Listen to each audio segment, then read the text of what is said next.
নমস্কার বন্ধুরা, আজ আমি আপনাদের পড়ে শোনাব নরেন্দ্রনাথ মিত্রের লেখা গল্প দীপান্বিতা।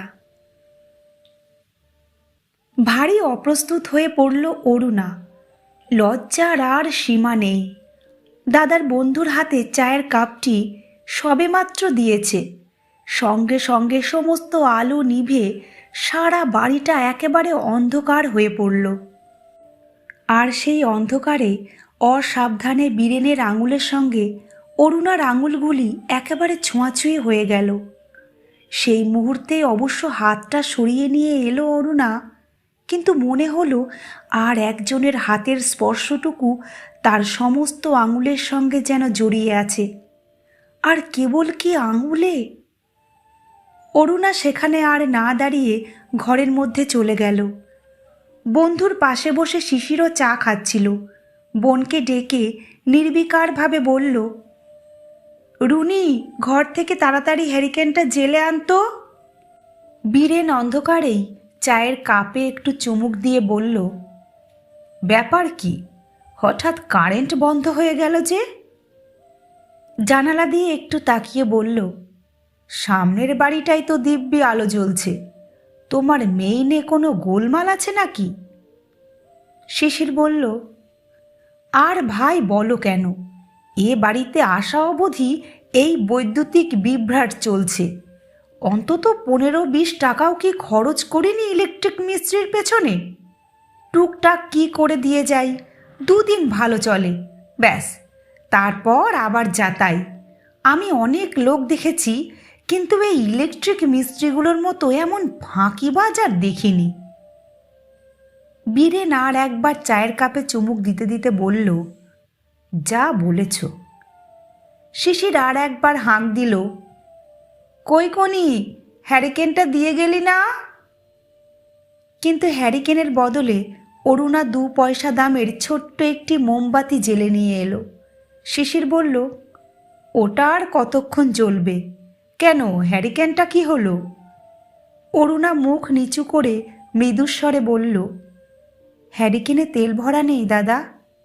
শিশিরের খৌরি হবার ছোট্ট কাঁচের বাটিটাই জ্বলন্ত মোমের কয়েকটা ফোঁটা ফেলে তার মধ্যে বসিয়ে দিয়ে টেবিলের উপর রাখল অরুণা। বারান্দার খানিকটা জায়গা, তাতেই আলো উদ্ভাসিত হয়ে উঠল। কিন্তু আর সব ঘরগুলোতে অন্ধকার। ততক্ষণে চেঁচামেচি শুরু হয়ে গিয়েছে। পাশের ঘর থেকে মা সুধাময়ী বলছেন, না, কি ভুতুরে বাড়ির পাল্লায় পড়েছি।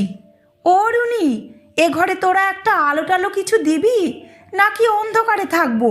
ছেলেটা যে ভয় পেয়ে কেঁদে উঠছে, তা কি তোদের কানে যায় না? শিশিরের 2 বছরের ছেলে বিশু ঠাকুরমাকে জড়িয়ে ধরে সত্যিই চেঁচাচ্ছিল। এদিকে রান্নাঘরে কড়াতে মাছের ঝোল চড়িয়ে দিয়েছিল শিশিরের স্ত্রী মিনতি। সদ্য পরিচিত বাইরের একজন লোকের সামনে চেঁচিয়ে ওঠাটা তার পক্ষে শোভন নয়। তার হয়ে 4 বছরের মেয়ে লতুই ডেকে বলল, ও পিসিমা, আলো দাও আমাদের, আমরা কি অন্ধকারে উনুনের আগুনে পুড়ে মরব? গলাটা লতুর হলেও বক্তব্যটা যে আসলে কার তা বুঝতে কারো বাকি রইল না। 3 জনের প্রত্যেকেই একবার করে প্রত্যেকের মুখের দিকে তাকালো। অরুণা বলল, যাও দাদা, কয়েকটা ক্যান্ডেল নিয়ে এসো। শিশির বিরক্ত হয়ে বলল, কি মুশকিল, জানিসই তো বাড়ির ইলেকট্রিকের এই অবস্থা। আগে থাকতে 2-4টে মোমবাতি আনিয়ে রাখতে পারিস নে, সবই যদি আমাকে করতে হয়। দাদার এ অভিযোগে অরুণা কোনো জবাব দিল না, মুখ নিচু করে রইল। বীরেন আর চোখে তাকালো সেই মুখের দিকে। মোমের মৃদু আলোয় ভারী নরম দেখাচ্ছে অরুণার মুখ। একটু লম্বাটে ধরনের গড়ন মুখের, নাক চোখ টানা টানা, রংটিও বেশ ফর্সা। সাধারণ মধ্যবিত্ত ঘরের পক্ষে বেশ সুন্দরী বলা চলে। বয়স 19-20 কম হবে না। মুখের কচি মিষ্টি ভাবটুকু আছে বলে কিছু কম বলেই মনে হয়। পাতলা ছিপছিপে চেহারা, কিন্তু তাই বলে অপুষ্টাঙ্গী নয়। সাদা খোলের চওড়া কালো পেরে একখানা 8 পৌরে শাড়িতে কোনো মেয়েকে যে এত সুন্দর দেখায় বহুকাল পরে বীরেনের তা যেন এই নতুন করে চোখে পড়ল। শিশির ততক্ষণে উঠে দাঁড়িয়েছে। তুমি একটু বসো ভাই, মোড়ের দোকান থেকে আমি গোটা কতক মোমবাতি নিয়ে আসি। আচ্ছা, ফ্যাসাদে পড়া গেছে। বীরেন একটু বাধা দিয়ে বলল, তার চেয়ে চলো না কেন, তোমার মেইনটা একবার দেখে আসি, কি গোলমাল হয়েছে দেখাই যাক না। বন্ধুর শৌখিন কেশবাসের দিকে তাকিয়ে শিশির মৃদু হাসল। সাজসজ্জার দিকে এখনও বীরেনের বেশ লক্ষ্য আছে। মাথার কালো মসৃণ একরাশ চুল সযত্নে ব্যাকব্রাশ করা, গায়ে সদ্য ইস্ত্রি ভাঙা আদ্যির পাঞ্জাবি। বোতামগুলি অবশ্য সোনার নয়, কিন্তু দেখলেই বোঝা যায় বেছে বেছে শখ করে কিনেছে। চারদিকে নীল বর্ডার দেওয়া, মাঝখানে সাদা ছোট ছোট বোতামগুলি মানিয়েছেও বেশ। চওড়া কপাল, ভরাটে গাল, গলায় পাউডারের সূক্ষ্ম আভাস একেবারে অদৃশ্য নয়। ছেলেবেলা থেকেই একটু শৌখিন রুচির মানুষ বীরেন, সে শখটা আজও বদলায়নি। শিশিরের প্রায় সমবয়সী হলেও এখন আর তা মনে হয় না। মেজে ঘষে 2-3 বছর অন্তত বেশ কমিয়ে এনেছে নিজের বয়সকে বীরেন। 26-27-এর চেয়ে একটা দিনও বেশি বলে কেউ বিশ্বাস করবে না। বেশ আছে, সংসারে কেবল এক মা, এখনও বিয়ে থা করেনি, কোনো ভাবনা চিন্তা নেই। আর এদিকে অল্প বয়সে বিয়ে করে 2 সন্তানের বাপ হয়ে 30 বছরেই যেন বুড়িয়ে পড়েছে শিশির। বন্ধুর মেন সুইচ দেখে আসবার আগ্রহে শিশির তাই একটু হেসে বলল, থাক থাক, আর বিদ্যে ফলিয়ে দরকার নেই। তোমার মতো ফিট বাবু ওসব সুইচ ফুইচ দেখে কি করবে? নিরুপদ্রবে কলম পিষে যাচ্ছ সেই ভালো, বৈদ্যুতিক ব্যাপারের মধ্যে গিয়ে কি করবে? শেষে দারুণ একটা শক টক খাবে। মেইনে হাত দিতে গিয়ে আমার সেদিন কি হয়েছিল দেখো। বন্ধুকে ডান হাতটা তুলে দেখালো শিশির। হাতে অবশ্য কিছুই এখন আর দেখা গেল না। বীরেন কৌতুকে জিজ্ঞাসা করল, কি হয়েছিল, শক খেয়েছিলে নাকি? শিশির বলল, হ্যাঁ, ভারী লেগেছিল সেদিন। বীরেন মুচকে হাসতে লাগল। অরুণাও হাসল। ভারী না আরও কিছু, অমন শখ আমাদের কতদিন লাগে। এসব ব্যাপারে দাদার ভারী ভয়, সেই থেকে নিজে তো সুইচে হাত দেনই না, আমাদের কাউকেও যেতে দেন না কাছে। বীরেন হেসে বলল, ইলেকট্রিসিটিকে তুমি বুঝি তেমন ভয় করো না? তুমি বলেই যেন একটু সংকুচিত হয়ে পড়ল বীরেন। 5-6 বৎসর পরে দেখা অরুণাদের সঙ্গে। এই কয়েক বছরে অনেক অদল বদল হয়েছে। অরুণা তখন ছিল কিশোরী, রোগা লিকলিকে চেহারা। তখন তুমি কেন, তুই বলতেও কোনো সংকোচ হতো না। কিন্তু এখন এই পূর্ণ যৌবনা সুশ্রী তন্নিটিকে হঠাৎ তুমি বলতেও যেন কেমন কেমন লাগে। বীরেনের সামনে অতগুলি কথা বলে ফেলে অরুণাও ততক্ষণে বেশ একটু লজ্জিত হয়ে পড়েছে। বীরেনের তুমি বলার সংকোচটুকুও তার চোখ এড়াল না। গেঞ্জিটা গায়েই ছিল, স্যান্ডেল পায়ে দিতে দিতে বোনকে বলল, অরুণা, আমার পকেট থেকে আনা 4 পয়সা নিয়ে আয় তো, নিয়ে আসি ক্যান্ডেল। পয়সা দিতে অরুণা চলে গেল ঘরে। শিশির বেরিয়ে গেল মোমবাতি আনতে। অরুণাও তার পিছনে যেতে যেতে বীরেনের দিকে একবার তাকিয়ে বলল, আপনি বসুন, বৌদি অন্ধকারে কি করছে দেখে আসি। বীরেন বলল, তার চেয়ে এই মোমবাতিটাই তাকে দিয়ে আসুন না। অরুণা মৃদু হেসে বলল, আর আপনি বুঝি একা একা অন্ধকারে বসে থাকবেন? বীরেন বলল, একা একা থাকবো কেন? তারপর একটু থেমে বলল, শিশির তো এখনই আসবে। সত্যিই তাই, 3-4 মিনিটের বেশি দেরি হলো না শিশিরের। 8 ডজন মোমবাতি আর 2টো সিগারেট নিয়ে এসে তাড়াতাড়ি ফিরে এলো। মোমবাতিগুলি বোনের হাতে দিয়ে বলল, যা এবার ঘরে ঘরে জেলে দিয়ে আয়। একটু অন্ধকার হয়েছে কি চেঁচামেচিতে সব অস্থির, কারো যদি একটু ধৈর্য থাকে। তারপর বন্ধুর দিকে সিগারেট বাড়িয়ে দিয়ে বলল, ধরাও বিরু। বীরেন দেশলাই জেলে বন্ধুর সিগারেটটা আগে ধরিয়ে দিতে দিতে বলল, মোমবাতিতে তাহলে একেবারে কম যায় না শিশির, এদিকে ইলেকট্রিক চার্জও দিতে হয়। শিশির বলল, খুবই দিতে হয়, আর তারটারগুলো খারাপ হয়ে যাওয়ায় কারেন্ট বেশিই পড়ে। বীরেন সিগারেটের একটু ধোঁয়া ছেড়ে বলল, রিওয়ারিং করে নিলেই তো পারো। শিশির একটু হেসে বলল, যখন তখন আর পারি কই, এ অঞ্চলের একজন মিস্ত্রিকে ডেকে এনেছিলাম সেদিন, সে শখানেক টাকার এস্টিমেট দিল। বীরেন বলল, বলো কি, অত পড়বে কেন? শিশির একটু হাসল, পড়ালে পড়বে না কেন। তারপর ধীরে ধীরে সুখ দুঃখের কথা বন্ধুকে বলতে লাগলো শিশির। সুখের চেয়ে দুঃখের কথাই বেশি।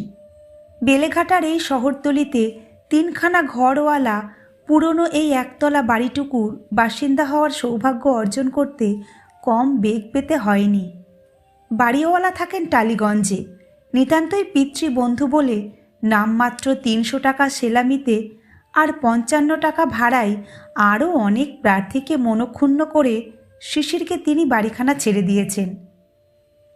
এর উপর তিনি আর এ বাড়ির পেছনে পয়সা খরচ করতে রাজি নন। মেরামত করাতে হয় শিশিরই করিয়ে নিক, তারপর ভাড়া থেকে না হয় ফি মাসে টাকা 5 করে কাটিয়ে নেওয়া যাবে। এদিকে মার্চেন্ট অফিসের কেরানিগিরি করে শিশিরের ভাতা টাতা ধরে এখনও পুরোপুরি 200-তে গিয়ে পৌঁছয়নি। টাকা 15 কমই আছে, অথচ দেশের বাড়ির সবাইকে কলকাতায় নিয়ে আসতে হয়েছে। খরচের সঙ্গে আর পেরে ওঠা যায় না। প্রত্যেক মাসেই ভাবে লাইনটা ঠিক করে নেবে, কিন্তু হয়ে ওঠে না। মাইনে পাওয়ার সঙ্গে সঙ্গে প্রায় অর্ধেক টাকা আগের মাসের মুদি, কয়লা, ধোপার হিসাব শোধ করতে জলের মতো বেরিয়ে যায়। বিদ্যুতের পেছনে খরচ করবার মতো অবশিষ্ট কিছুই থাকে না। ফলে মাসের মধ্যে 15-20 দিন বাড়িতে অমাবস্যা লেগে থাকে। কিন্তু উপায় কি? সরল আন্তরিকতায় বন্ধুকে সব কথা জানালো শিশির। পাশাপাশি গ্রামে বাস, ছেলেবেলা থেকে একসঙ্গে পড়েছে, আগে খুবই যাওয়া আসা ছিল। তারপর ম্যাট্রিকুলেশনে পরপর 2 বছর ফেল করে বীরেন হঠাৎ উধাও হয়ে যায়। বছর 5 আগে একবার দেশে এসেছিল, দিন কয়েক ছিল শিশিরদের বাড়িতে। এ গল্প সে গল্প, দেশ বিদেশ অনেক ঘুরেছে। পড়াশোনা করবেই না ভেবেছিল, কিন্তু কি খেয়াল হলো, পাটনা ইউনিভার্সিটি থেকে প্রথমে ম্যাট্রিক, তারপর আইএসসিটা শেষ পর্যন্ত পাশই করে বসল বীরেন। মামা মামি আরও পড়বার জন্য চাপ দিয়েছিলেন, কিন্তু শিশির তো জানে পরের চাপে বীরেনের কোনো দিন পড়া হয় না। যেটুকু হয়ে রইল সেটুকু থাক, আবার যদি কোনো দিন বই নিয়ে বসতে ইচ্ছা হয় তখন দেখা যাবে। 6 বছর পরে আজ আবার খেলার মাঠে দেখা হয়েছে দুই বন্ধুতে। শিশির একেবারে হাত জড়িয়ে ধরেছিল। আরে বীরু যে, কবে এলে কলকাতায়? বীরেন শিশিরের মুখের দিকে একটুকাল তাকিয়ে থেকে জবাব দিয়েছিল, কবে এলে মানে? কলকাতায় তো আছি। শিশির বলেছিল, কলকাতায় আছো অথচ দেখা সাক্ষাৎ কিছুই করো না। বীরেন পাল্টা অভিযোগ করে বলেছিল, তুমি যেন কত করো, তাছাড়া ঠিকানাই তো জানি নে। আর জানলেই বাকি, ঠিকানা জানা কত বন্ধুর বাড়িতে দেখা করতে গিয়ে হতাশ হতে হয়েছে। কলকাতা শহরে এই নিয়ম, এখানে দেখা করা হয় না, দেখা হয়ে যাওয়ার অপেক্ষায় থাকতে হয়। ছেলেবেলা থেকেই খুব বাকপটু বীরেন, আর শিশির মুখ চোরা, কোনো দিনই ওর সঙ্গে কথাই পারে না। কিন্তু তাই বলে বন্ধুত্বের জবরদস্তি চালাতে শিশিরের জুড়ি নেই। জোর করেই বীরেনকে সে নিজের বাসায় ধরে নিয়ে এসেছে। কাজকর্মের নানা অজুহাতের কথা পেরেও বীরেন বন্ধুকে নিবৃত্ত করতে পারেনি। বাসে পিছনের দিকের বেঞ্চিটায় পাশাপাশি বসে শিশির জিজ্ঞাসা করেছে, কি করো আজকাল? বীরেন হেসে জবাব দিয়েছে, আবার কি? শিশির বলেছে, সেই কেরানিগিরি। কোথায়? একটা মারোয়ারি মার্চেন্ট অফিসে। শিশির অসংকোচে জিজ্ঞাসা করেছে, কীরকম হয়? বীরেন হেসে বলেছে, না, তোমার সঙ্গে আর পারা গেল না। এমনিতে কোনো কথা বলো না, কিন্তু যখন আরম্ভ করো পেটের কথা তো ভালো, একেবারে নাড়ি ভুড়ি পর্যন্ত বের করে আনতে চাও। কী রকম আবার হবে?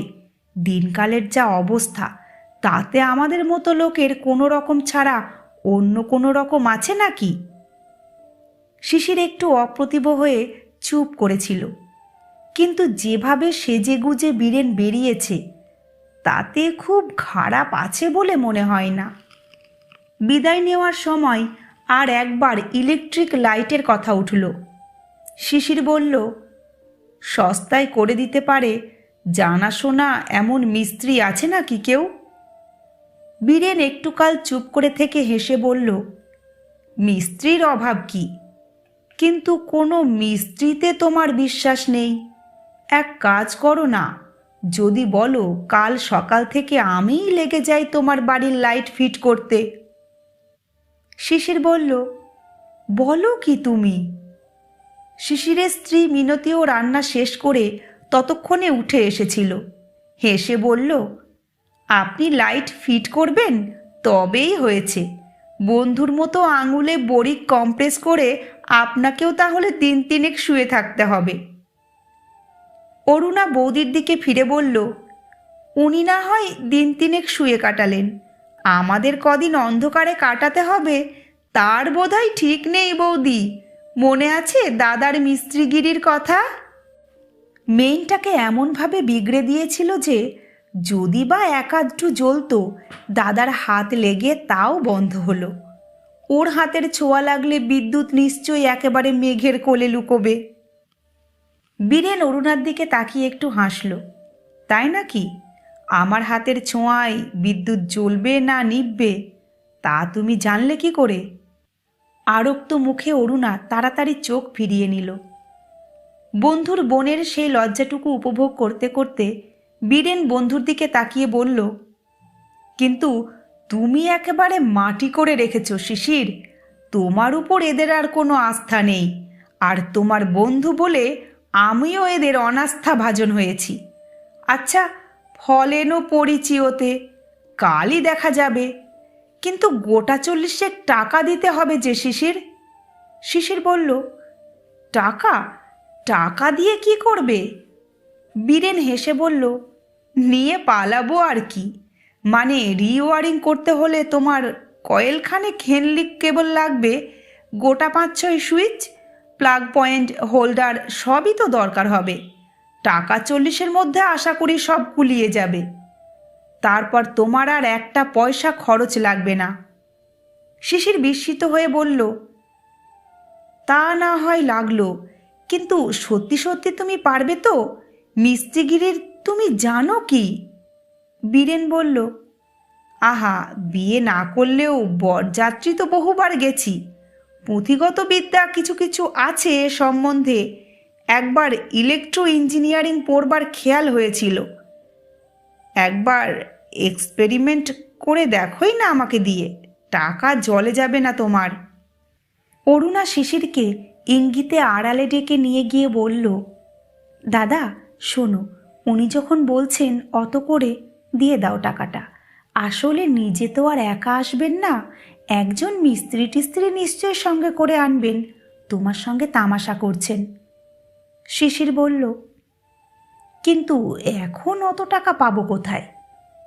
অরুণা একটু ভেবে বলল, বেশ, আজ আমার কাছ থেকে নাও, মাসের প্রথম মাইনে পেয়ে দিলেই হবে।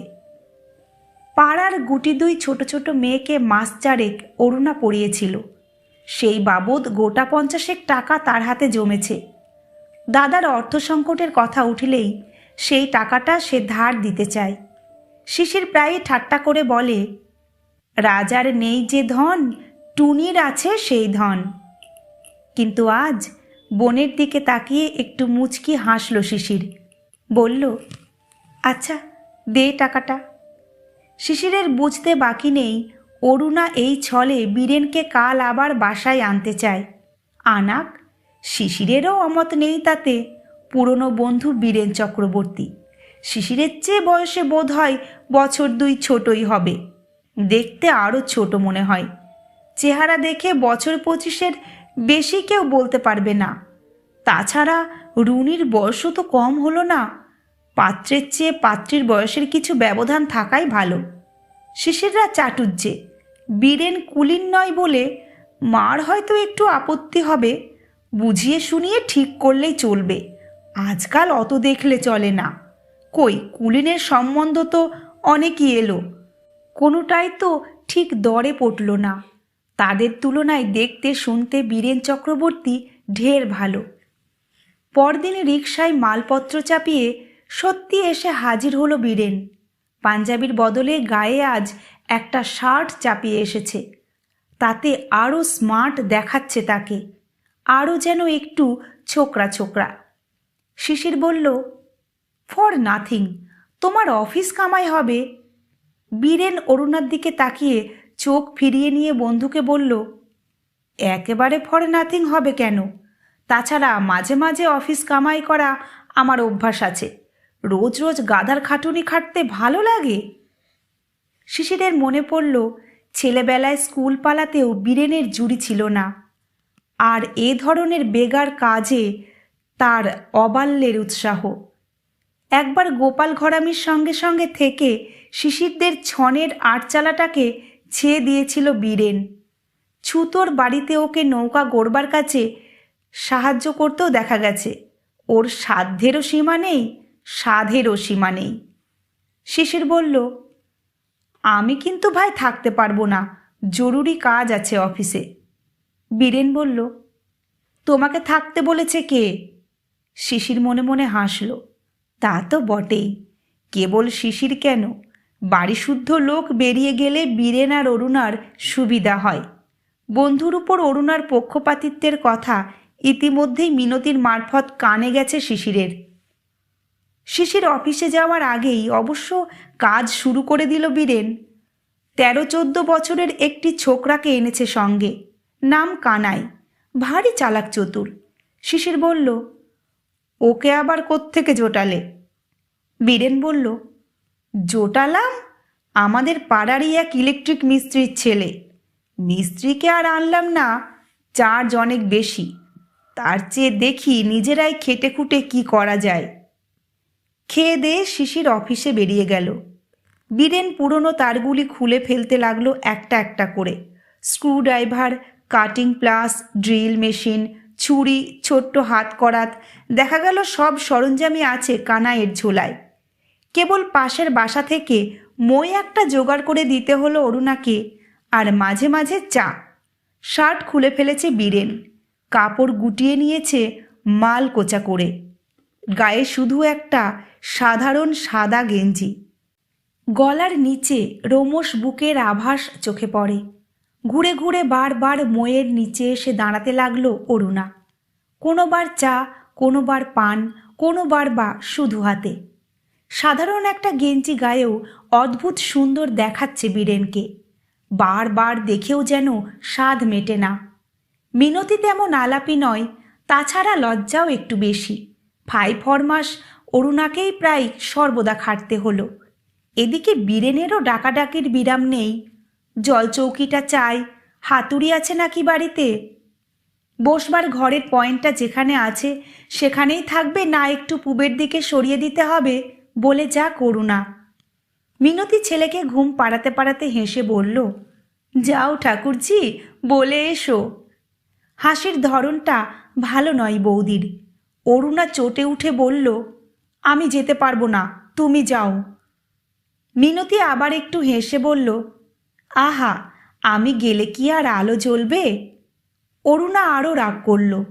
অমন যদি করো বৌদি, আমি আর একটুও বেরোবো না বলে দিচ্ছি। মিনতি বলল, না ভাই, তাহলে ভারী বিপদে পড়ব। তুমি যদি না বেরোও তাহলে বাইরের লোকই হুট করে ঘরে এসে ঢুকবেন। এর জবাবে প্রায় মিনিট 15-20 রাগ করে রইল অরুণা, কিন্তু তার বেশি থাকতে পারল না। বীরেন আবার ডাকাডাকি শুরু করেছে, কই অরুণা, কোথায় গেলে? এই বাল্বটা একটু ধরো, এসো দেখি। অরুণা ফের গিয়ে মইয়ের নিচে দাঁড়ালো। সদরের দিকটায় কাজ করছে তখন বীরেন। কপালে একটু একটু ঘাম দেখা যাচ্ছে।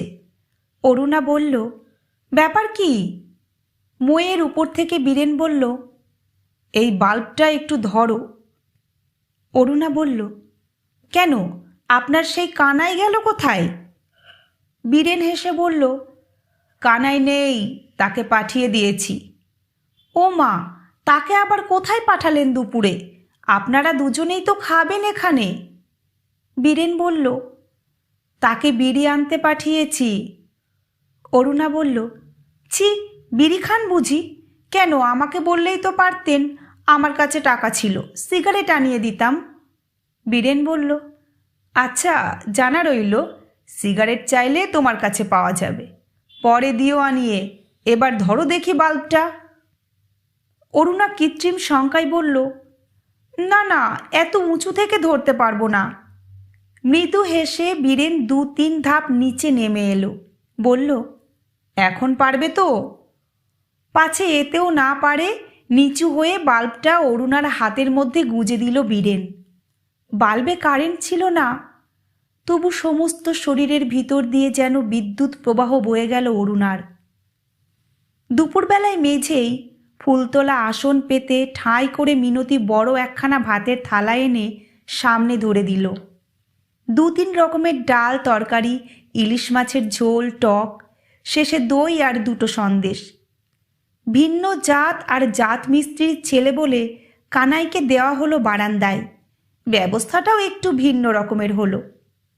পাতের কাছে সুধাময়ী এসে বসলেন, বললেন, চোখে আর তেমন দেখতে পায় না বাবা, তাছাড়া বুড়ো বয়সে নানা রকমের রোগ এসে ধরেছে, কিছুই দেখতে শুনতে পারি নে। তোমার খাওয়ার বোধহয় খুব কষ্ট হলো। বীরেন খেতে খেতে বলল, হ্যাঁ, আয়োজন বাড়িয়ে বৌদি কষ্টই দিয়েছেন, কত পদ যে খাচ্ছি গুণে শেষ করতে পারছি না। মিনতি বলল, কি যে বলেন, কি এমন করতে পেরেছি? সুধাময়ী বললেন, দেখো তো, মিছিমিছি অফিসটা আমাদের জন্য কামাই করলে, তোমার যত সব অদ্ভুত অদ্ভুত খেয়াল, এসব মিস্ত্রিদের কাজ, তাদের দিয়ে করালেই হতো। তোমার শখের সঙ্গে কি আর পারবার জো আছে? বীরেন খেয়ে যেতে লাগলো, কোনো জবাব দিল না। একটু চুপ করে থেকে সুধাময়ী আবার বললেন, হ্যাঁ বাবা, অফিসে কত করে পাও আজকাল? বীরেন মাছের একটু কাঁটা চিবিয়ে ফেলে বলল, বলবার মতো নয় মাসিমা, 100-2 টাকার মতো কোনো রকমে হয়। সুধাময়ী বললেন, বাহ, 200 টাকা কম হলো নাকি? আমাদের শিশির তো এখনো। বলতে বলতে কথাটা চেপে গেলেন সুধাময়ী। তারপর পুত্রবধূর দিকে চেয়ে বললেন, রুনি গেল কোথায়? ওকে ডাকো না বৌমা, পাখাটা নিয়ে বসুক এসে এখানে, বেচারা গরমে হাঁপিয়ে উঠেছে, কারো যদি কোনো আক্কেল থাকে তোমাদের।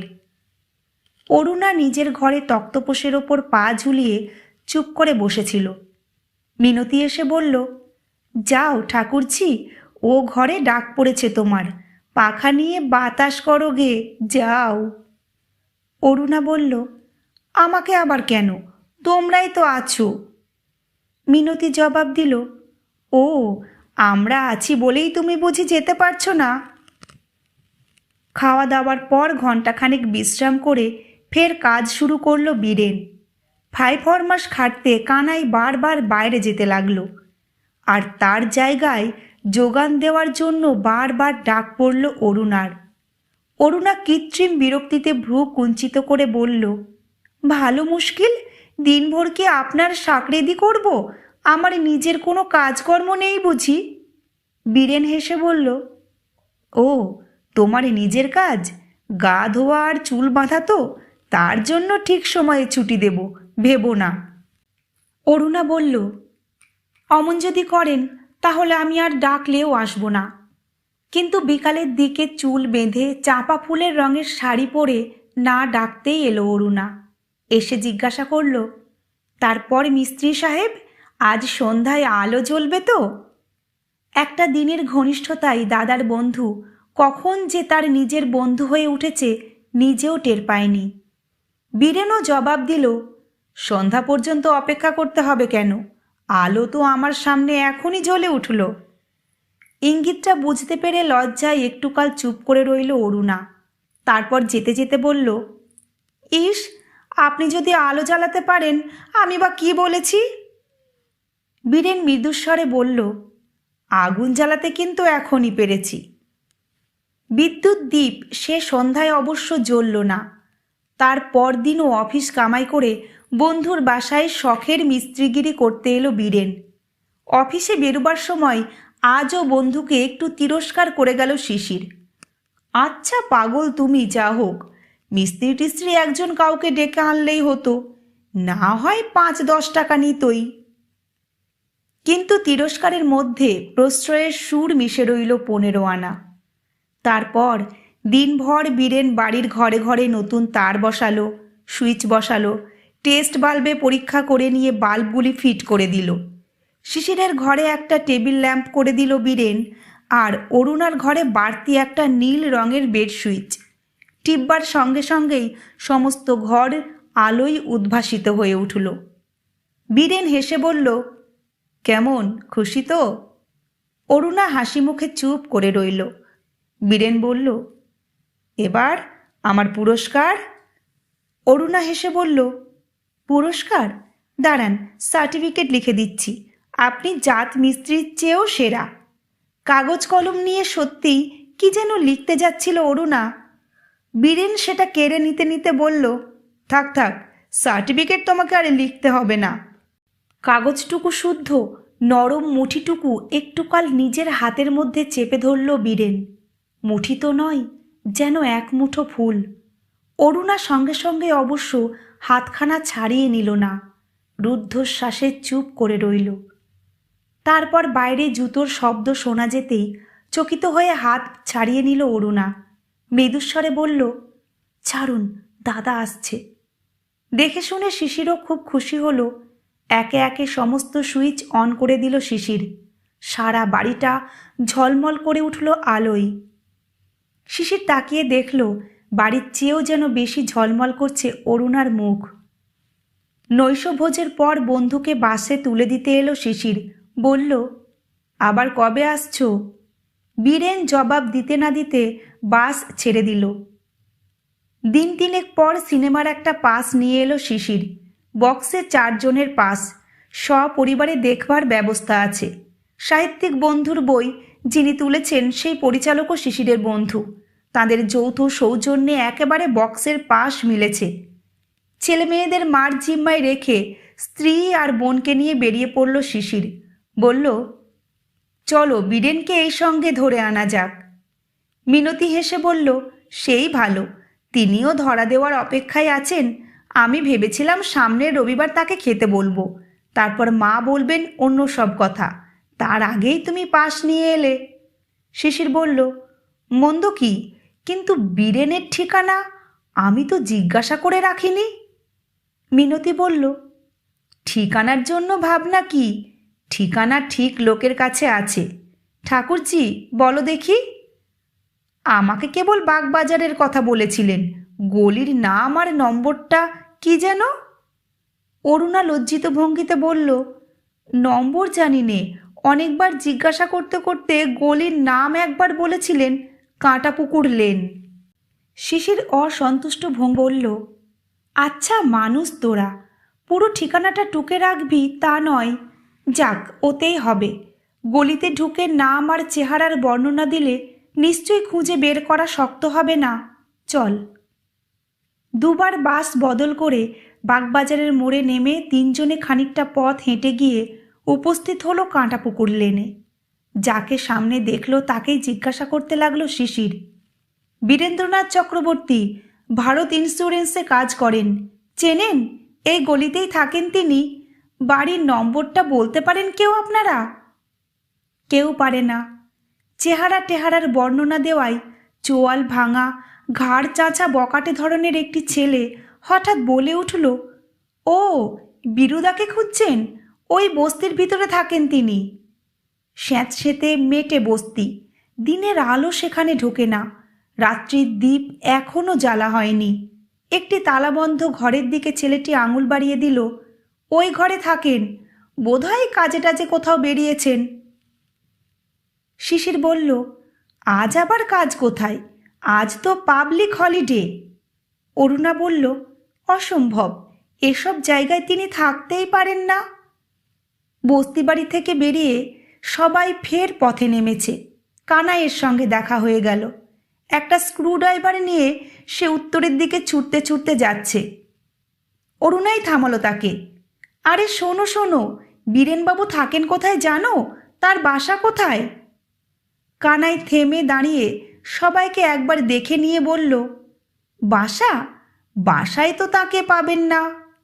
17 নম্বরের বাড়িতে কাজ করছেন যে বীরুদা, আসুন আমার সঙ্গে। অরুণা বলল, কাজ করছে? কি কাজ? কি কাজ সেটা অবশ্য 2 মিনিটের মধ্যে স্বচক্ষেই দেখতে পেল সবাই। 17 নম্বরের বাড়ির একেবারে সামনের বৈঠকখানা ঘরেই দেওয়ালে মই ঠেকিয়ে অনেক উঁচুতে উঠে একটি হোল্ডারের ভিতরে বাল্ব বসিয়ে দিচ্ছে বীরেন। গায়ে ময়লা একটা গেঞ্জি, ঘাম চুইয়ে পড়ছে কপাল দিয়ে। বাড়ির পৌরকর্তা হুঁকোই তামাক খাচ্ছিলেন। শিশিরদের দিকে একটুকাল অবাক হয়ে তাকিয়ে থেকে বললেন, আপনারা?